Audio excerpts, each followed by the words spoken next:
I'm here to speak to you. Only as a professor.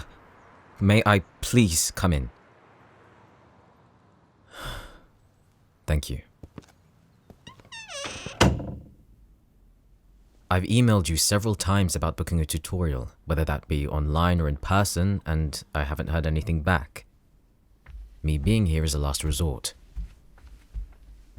It's part of my job to make sure the students' welfare is of utmost importance, and that if they're struggling somehow, I can point them in the right direction.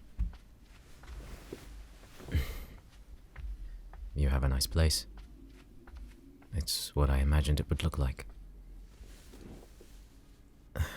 Yes, strictly business it is then, though I don't want to treat it as such. I'll try and keep things brief for the both of us.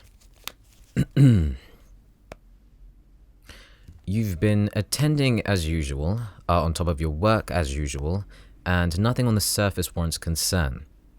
But because this is around the time where I need to be updated on essay plans and what you intend to do, us talking to one another is inevitable. And for your records and my peace of mind, we must. It's going good. Is that it? Is that all I get? It's a different response. In the past, when we had our tutorials that went on for at least an hour, you were so passionate about your subject. Other than the ones already provided, you made your own reading list and clearly planned out your arguments. You talked me through every point and asked for my opinion just to be sure you couldn't look at it from any other angle because you were adamant about not just getting it right, but understanding different perspectives. Tutorials are only supposed to last around half an hour. Why do you think I always put you in the last slot? The look you have when you lose yourself to your ideas, when your eyes spark with this clarity. I never want to stop you mid-thought or let that light disappear. First and foremost, I am your professor. I'm here to nurture your curiosity and always have you searching for answers. So when you don't show up to your tutorials, I get concerned. Your work is fine, but that's not the problem. I want to ask how you are. I never had the chance to, and even if I did try to talk to you, would you have answered? You've been avoiding me for over a month now, and I completely understand why. It's enough that you're still going to classes and doing your work. And I can't imagine what you must be feeling having to be taught by me even now. For the pain I still give you, I am sorry. For the pain I gave you that day, I am sorry. I didn't come here under the pretense of apologizing, but it's something I've been meaning to do for a while now. The rumors have died down, but that doesn't change the thoughts people still have. It's not something that we should live with, but we must. Anyway, care to tell me anything else about your essay?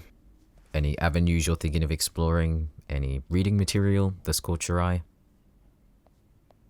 I thought you wanted to keep this strictly business. Don't worry about me. I want you to focus on your studies.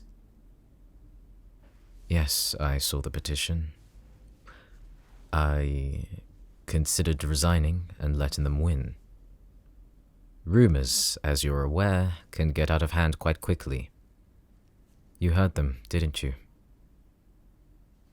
Never in all my life did I think I would be called those things. Now people are thinking I let students get close to me to give them high grades. They think I take advantage of them, no matter the gender. I am a danger to all, apparently. The dean's comment on the matter did ease things a little, but they won't disappear entirely. It's a burden I'll likely carry for the rest of my career. Can I be frank with you? I don't regret giving in. It was one of the most honest decisions I've ever made, actually. The only thing I do regret is not being able to protect you when it mattered. And that's something I'll never be able to fix or undo. When I saw the video and the comments, I froze. I panicked. The first thing I thought about was how you'd feel reading them. How you'd be able to go through the rest of your education knowing that people think of you like that when there was no truth to them at all. I know how that feels. Something similar happened to me in high school. No teachers were involved, but, well, rumors of a different kind that forced me to transfer elsewhere. It hurts to be ostracized and judged on lies. And when you wade in that water, you still have to hold your head high so you don't drown. But thinking back, I was too irrational and based it all on my own fears. I made a decision that was not only mine to make, and that, I think, was my biggest mistake. We are adults, I should have given us the opportunity to talk first, before doing anything. I'm not asking for forgiveness or pity. Without the truth, your assumptions would give you no solace. Now, I hope, things will be a little different for you. That's a good question. What happens now? I would say that we keep this line between us, the one that I drew. I only have your best interests at heart, and they need to be more important to me than whatever feelings I have. Of course I do. You think they just stopped? I tried burying them, but every time you walked into my lectures, it was impossible not to remember everything we experienced together. I'm saying that my heart wants me to follow it again. Despite everything that's happened, it's still chasing after you. I still want you. But it's not a matter of what I want or what I feel. Ultimately, it's what you want, and I will accept whatever answer you give. If you want nothing to do with me and only interact for educational purposes, fine. If you want to give this a chance, a real chance, without the need of secrecy, then fine. You don't need to give an answer now, or at all. Your options are there. Make it whenever you're comfortable, if ever. Well, I best be off. I don't want to overstay my welcome.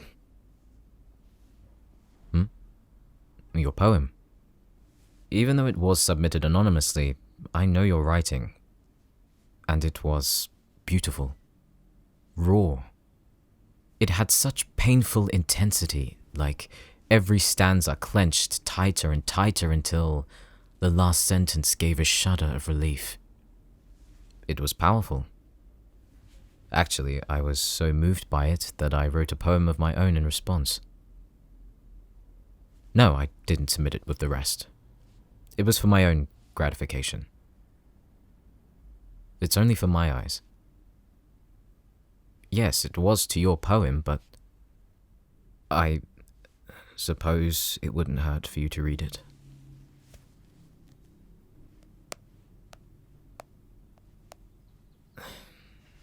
Here. What? Why do you want me to read it? Fine.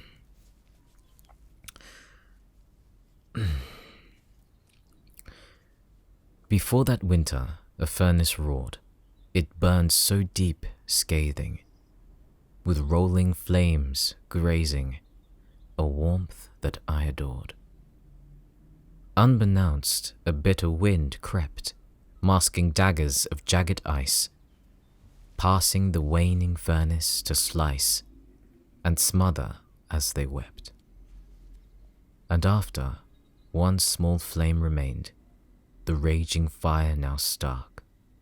It flickered in the silent dark, a light so faint it strained. The once golden heart of wood did splinter, a broken sculpture to behold, and blanketed by frost and cold, I lost my warmth that winter. I haven't shown my poems to anyone for a long time. Thank you. Perhaps it was too raw, but I needed to put it into words somehow. Yes, the warmth is you. I couldn't think of any other way to describe you as an entity other than what comes with fire and burning desire. I've never felt it with anyone like I have with you. But the poem was not meant for you. It's personal consolation. Anyway, I've already taken up enough of your time. I will email you tomorrow about scheduling a proper tutorial so I can assess your progress. I hope that you answer it.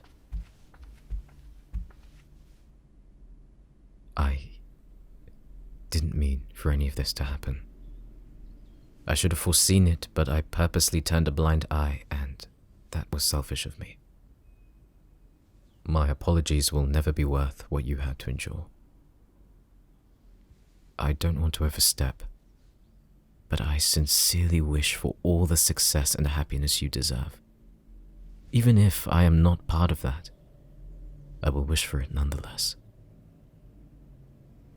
I'll see you in class on Monday.